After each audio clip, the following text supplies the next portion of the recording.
નમસ્કાર દર્શક મિત્રો, આપ જોઈ રહ્યા છો i7 ન્યૂઝ ગુજરાતી। હું છું પાયલ બામભણિયા। તો જોઈએ આજના મહત્વના સમાચારમાં।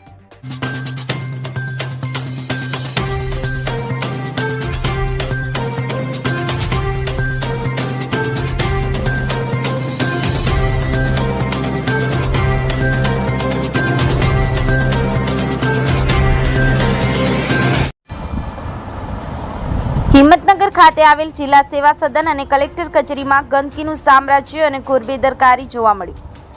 જિલ્લા સેવા સદનમાં કલેક્ટર સાહેબ શ્રીની ઓફિસ આગળ આવેલ પીવાના પાણીની ટાંકીની બાજુમાં વોશ બેસિનમાં લોકો દ્વારા મસાલા ખાઈ અને થૂકેલું જોવા મળે, તો બીજી બાજુ પીવાના પાણીનો ટોકો હતો, પરંતુ શોભાના ગાંઠિયા સમાન હતો।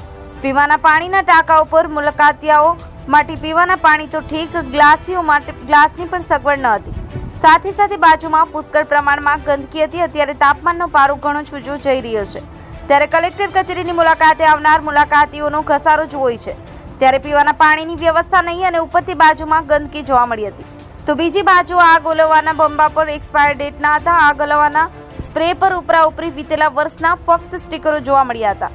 એનો મતલબ એ થાય છે કે એના એ જ આગ ઓલવવાના સ્પ્રે પર નવા સ્ટીકર આવે છે અને હવે જો કોઈ મોટી દુર્ઘટના થશે તો જવાબદાર કોણ રહેશે? જિલ્લાનું મુખ્ય મથક અને પાછી તમામ સરકારી કચેરીઓની ઓફિસો અને ત્યાં જ તંત્રની ઘોર બેદરકારી જોવા મળી હતી। જો આ ઘોર બેદરકારીને લઈને કોઈ પણ દુર્ઘટના થશે તો જવાબદાર કોણ રહેશે? Bureau chief Hasmukh Prajapati, i7 news Gujarati, Sabarkantha. Like કરો, શેર કરો, સબસ્ક્રાઇબ કરો i7 ન્યૂઝ ગુજરાતી।